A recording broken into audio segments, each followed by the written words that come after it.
NEET में biotechnology से कई बार हमारा क्वेश्चन कॉन्सेप्ट रिकॉम्बिनेंट और नॉन रिकॉम्बिनेंट का है, उसे डायरेक्ट क्वेश्चन पूछता है और हम कभी कभी उसे सॉल्व नहीं कर पाते हैं। तो आज इजी ट्रिक से सीखेंगे उसको कि वो कैसे सॉल्व होगा।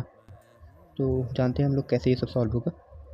तो यहाँ पे सिंपल कॉन्सेप्ट है आपका कि जो आपका प्लाज्मिड है, जो वेक्टर है आपका PBr322, उसे क्या कर सकते हैं, इंड्यूस कर सकते हैं। कैसे कि एक बार उसे बिना हम लोग डिज़ायर्ड जीन उसमें इंसर्ट किए हुए, बिना इंसर्ट किए हुए जब बैक्टीरिया के अंदर डालेंगे तो बैक्टीरिया ट्रांसफॉर्मेंट तो कहलाएगा लेकिन रिकॉम्बिनेंट नहीं कहलाएगा, क्योंकि ये हमारा डिज़ायर्ड जीन प्लाज्मिड के साथ नहीं किया है।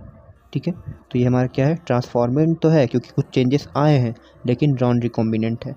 आपका प्लाज्मिड क्या है, प्लाज्मिड आपका नॉन रिकॉम्बिनेंट है।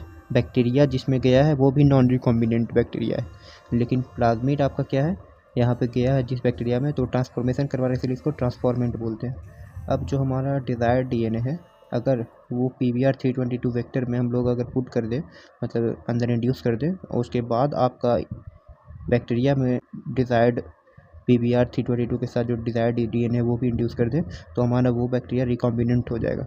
ठीक है, तो यहाँ पे किसके जगह पे आया है, तो यहाँ देखिए, यहाँ पे टेट्रासाइक्लिन रेजिस्टेंस है, तो उसके जगह पे हम लोग डिज़ायर्ड डीएनए डाल दिए। BAM-H1 जो जीन होता है उसके जगह पे हम लोग डिज़ायर्ड डीएनए डाल दिए हैं, तो BAM-H1 वहाँ से हट गया है, टेट्रासाइक्लिन रेजिस्टेंस हट गया है वहाँ से।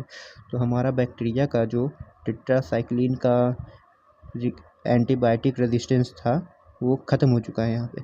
तो ये वाला बैक्टीरिया को अगर हम लोग डालेंगे टेट्रासाइक्लिन में तो वो रजिस्ट नहीं कर पाएगा एंटीबायोटिक को और ये किल हो जाएगा। जबकि ये बैक्टीरिया जो कि ट्रांसफॉर्म तो हुआ है लेकिन नॉन रिकॉम्बिनेंट है, तो ये लाइव रहेगा। उसी प्रकार जब प्लाज्मिड में हम लोग ये प्लाज्मिड को हम लोग टेट्रासाइक्लिन में डालेंगे, ग्रो कर पाएगा। जबकि आपका जब ये वाला प्लाज्मिड को हम लोग टेट्रासाइक्लिन में डालेंगे और ग्रो करवाएंगे तो ये प्लाज्मिड वहाँ पे ग्रो नहीं कर पाएगा।